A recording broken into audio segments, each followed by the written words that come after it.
RPP juga ada di dalamnya, sehingga manfaatnya sangat besar sekali kita membuat modul seperti yang kita pelajari di diklat ini.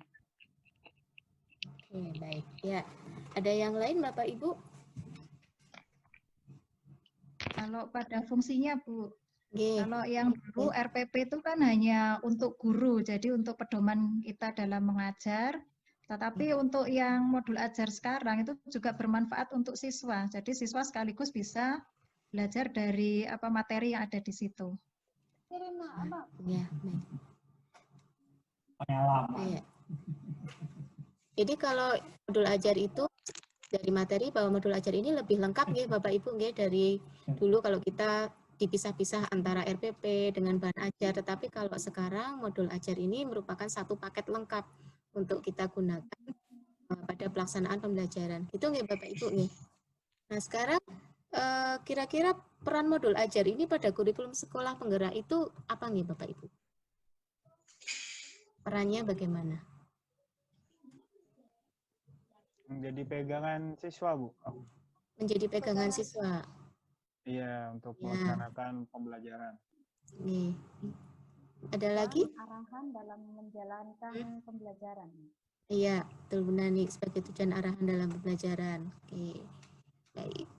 Kemudian Bapak Ibu sudah membaca materi, tentunya sekarang sudah tahu ya secara garis besar bagaimana sih cara menyusun modul ajar itu. Ada yang mau menyampaikan untuk cara menyusun modul ajar? Menarik ya, tentu menarik ya. Ya. Jadi karena modul yang sekarang ini kan bisa tidak hanya digunakan untuk guru, jadi anak-anak atau peserta didik bisa menggunakan juga. Dan anak-anak kalau diberi modul yang isinya tulisan saja, saya rasa anak-anak tidak bisa membayangnya, tidak suka membacanya. Jadi modul itu harus dikemas lebih menarik, mungkin dengan menampilkan sesuatu yang erat dengan yang terjadi di dunia nyata. Jadi lebih terasa manfaatnya anak-anak.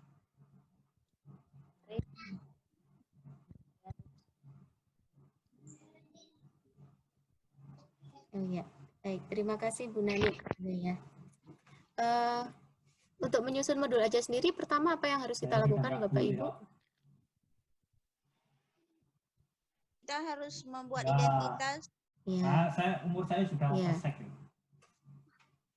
Harus identitas dulu. Kemudian ada lagi? Sudah tua. Tujuan pembelajaran. Ya, tujuan pembelajaran. Tujuan pembelajaran. Kemudian. Seingat Bapak Ibu saja dari yang sudah dipelajari. Ini Bu, tentukan capaian pembelajaran Bu. Tentukan capaian pembelajaran.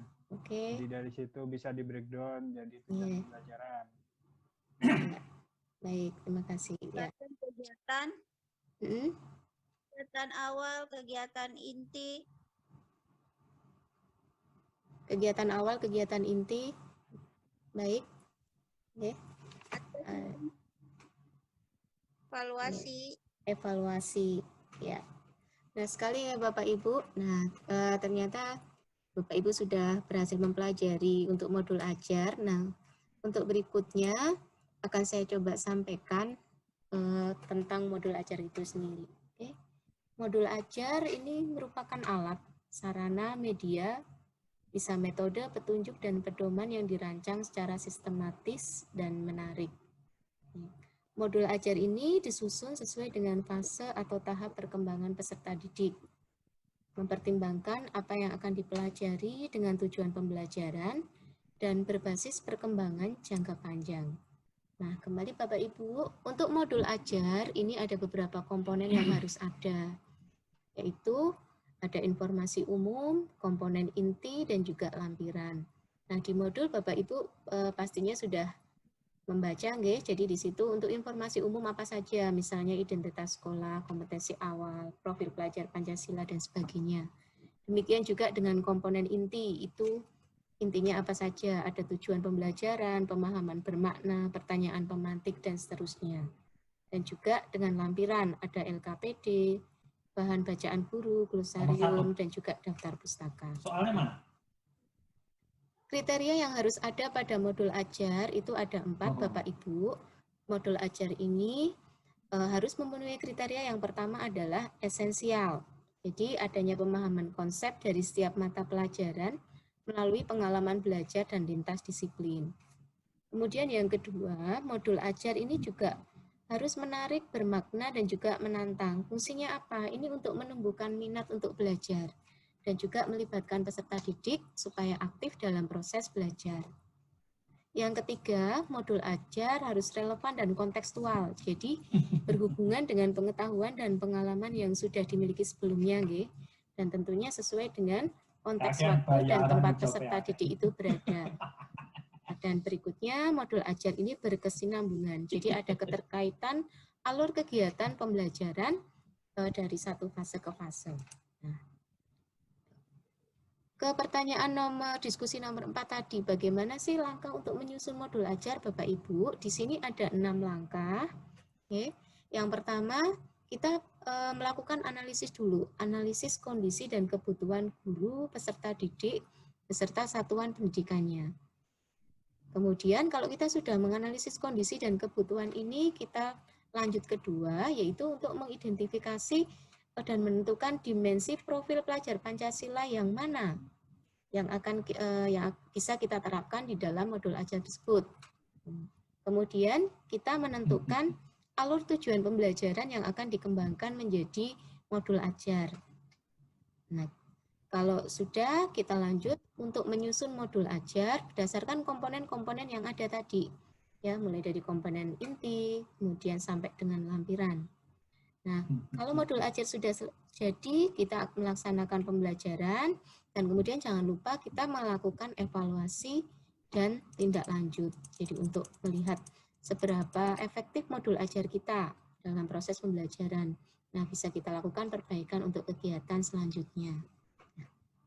Demikian Bapak Ibu untuk materi hari ini. Nah, kira-kira untuk Bapak Ibu untuk modul ajar ini apakah ada pertanyaan atau mau ada sharing pengalaman dari Bapak Ibu dalam penyusunan modul ajar ini? Monggo, saya persilahkan ada yang mau berbagi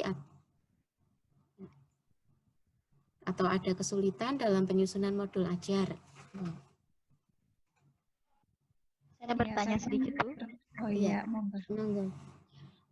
Di modul ajar, di lampiran itu kan ada ringkasan materi. Ada batasan nggak untuk ringkasan materi itu? Hanya sekedar ringkasan atau harus lebih dalam agar siswa dalam menggunakan modul itu tidak kesulitan, artinya masih butuh referensi yang lain seperti itu. Ya, baik Ibu. Tadi dikatakan kan bahwa modul ajar ini sebagai pedoman, ya, pedoman untuk guru dan juga pedoman untuk siswa dalam proses belajar mengajar. Jadi untuk ringkasan materi, alangkah baiknya Bapak Ibu kalau kita menyusun ringkasan materi itu juga sesuai dengan apa yang dibutuhkan dengan tujuan pembelajaran tadi. Jadi arahnya ke tujuan pembelajaran yang nantinya untuk capaian pembelajaran siswa di akhir fase. Jadi semakin kita melengkapi, jadi semakin baik karena ini sebagai digunakan pedoman bagi guru dan siswa. Kira-kira begitu Bu Nani. Ada Terima kasih Bu. Pendapat lain? Ya. Kalau saya mau menanyakan ini Bu, Ya. itu kan di dalam penyusunan modul ajar itu kan pertama kali dilakukan identifikasi terhadap karakteristik siswa. Itu mungkin dilakukan dengan asesmen diagnostik ya Bu. Ya. Ya, nah, kemudian nanti setelah itu kan kita sudah menyusun alur tujuan pembelajaran. Nah, seandainya nanti dari hasil asesmen diagnostik itu ditemukan siswa dengan karakteristik yang berbeda-beda jauh sekali, apakah kita nanti bisa merubah dari modul ajar ini, Bu? Atau memang nanti setelah kita berjalan 1 tahun baru kita ubah atau bagaimana? Ya, baik. Untuk modul ajar ini kan kita sesuaikan dengan kondisi siswa kita, nggih. Ya, kemarin pada saat pembuatan tujuan pembelajaran itu kan nanti juga akan ada ini tuh ditujukan untuk siswa yang seperti apa, Bapak Ibu. Ya, untuk ditujukan untuk siswa seperti apa. Jadi nanti dari hasil karakteristik itu, nanti modul ajar ini bisa kita buat ini untuk siswa yang berkebutuhan atau pemahaman kurang, atau ini untuk siswa yang pemahamannya itu lebih dari yang lain. Itu sudah ada. Saya kira begitu, Bapak Ibu. Ya, terima kasih. Ya, jadi disesuaikan dengan kondisi siswa, nggih. Jadi bisa untuk modul ajar ini kita bisa memiliki ada beberapa versi sesuai dengan karakter siswa yang sudah kita temukan. Ya. Demikian Bapak Ibu, masih ada lagi yang ingin berdiskusi, berbagi pengalaman?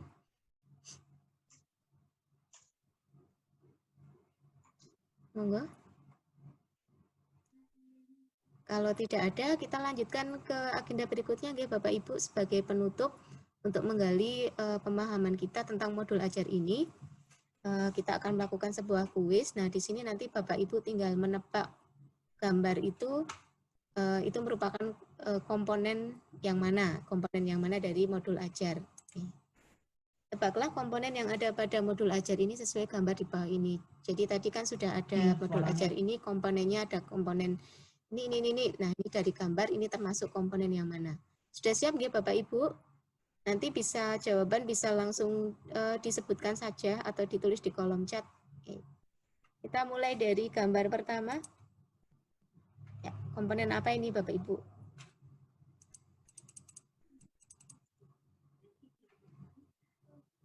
Profil pelajar Pancasila, Bu. Iya, betul sekali Pak Andri. Profil pelajar Pancasila. Kalau ini?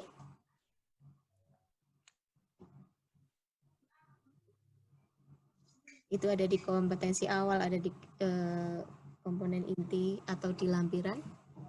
Ini clue-nya adalah gambar tanda tanya sama gambar korek. Itu assessment. Belum tepat?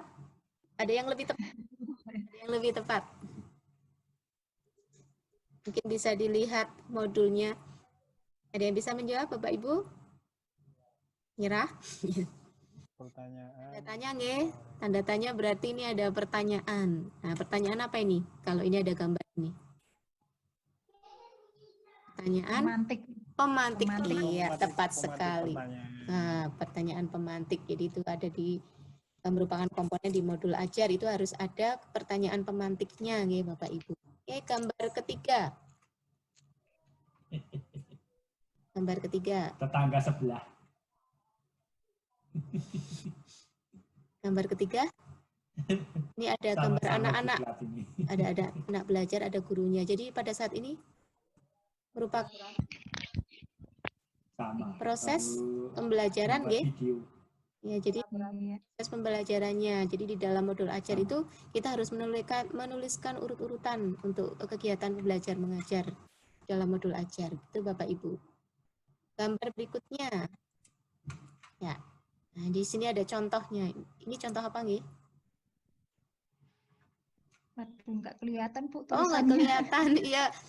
Kalau misalkan dengan komposisi seperti ini, ada di sini kolom kiri itu ada kata, kolom kanan itu penjelasannya. Ini disebut, iya tepat sekali, glosarium Bapak Ibu. Ya, oke.